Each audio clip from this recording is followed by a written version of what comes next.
लगभग सभी ने ये मान लिया था कि आरबीआई ब्याज दरों में 25 बेसिस पॉइंट की बढ़ोतरी करेगा। ब्लूमबर्ग के 33 इकोनॉमिस्ट के पोल में 27 ने कहा था कि दरें बढ़ेंगी, लेकिन सरप्राइज सरप्राइज हुआ इसका एकदम उल्टा। आरबीआई गवर्नर ने सबको चौंका दिया, दरों में कोई बदलाव नहीं किया गया। खैर, ये तो थी वो खबर जो आपने सभी जगह देख ली होगी। चलिए हम आपको बताते हैं पॉलिसी की वो 5 महीन बातें जो आपको इस तरह से किसी ने नहीं समझाई होंगी।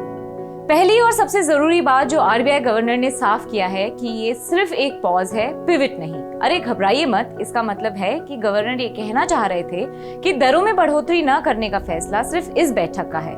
इसका ये मतलब नहीं समझा जाना चाहिए कि अब आगे दरों में बढ़ोतरी नहीं होगी। जरूरत पड़ेगी तो आगे की पॉलिसी में दरें बढ़ भी सकती हैं। दूसरी जरूरी बात है ग्लोबल इकोनॉमी को लेकर, और अब यहाँ आता है आरबीआई का सरदर्द जो है ओपेक प्लस का सरप्राइज प्रोडक्शन कट, जिसका सीधा कनेक्शन ग्लोबल अनसर्टेनिटी से है। हालांकि आरबीआई गवर्नर ने यह भरोसा जरूर दिलाया कि तमाम ग्लोबल टेंशन के बीच भारत की इकोनॉमी मजबूत है और हमारे बैंकिंग सिस्टम और फाइनेंशियल सेक्टर में स्थिरता बनी हुई है। ये भी देखना जरूरी है कि अब तक जो 290 बेसिस पॉइंट का इजाफा किया गया है वो कैसे पैन आउट होता है और उसका इकोनॉमी पर कैसा असर दिखता है। तीसरी बात, ग्रोथ और महंगाई की। FY24 के लिए रियल जीडीपी ग्रोथ अनुमान 6.4% से बढ़ाकर 6.5% कर दिया गया है। हालांकि इस साल के 7% के अनुमान से ये कम ही है। महंगाई पर आरबीआई ने थोड़ा सा मॉडरेशन किया है।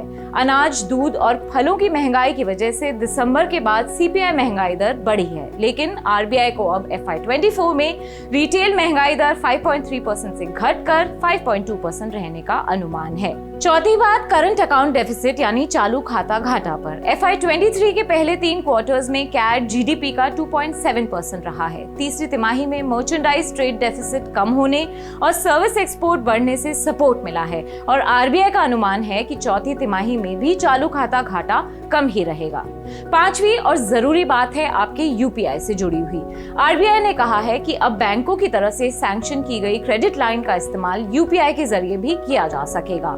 यानी आसान भाषा में समझे तो अगर बैंकों की तरफ से आपका क्रेडिट अप्रूव्ड है तो उसे आप यूपीआई से भी लिंक कर सकते हैं। आरबीआई ने ये भी साफ किया है कि ये बीएनपीएल यानी बाय नाउ पे लेटर वाले मैकेनिज्म से बिल्कुल अलग है और इससे इनोवेशन को और बढ़ावा मिलेगा। ये 5 बातें मोस्ट क्रिटिकल थी और इस बार की पॉलिसी में सरप्राइज भी जरूर था, लेकिन आने वाली पॉलिसीज में क्या होगा, पॉज या हाइक, इस बात पर सस्पेंस अब भी बरकरार है।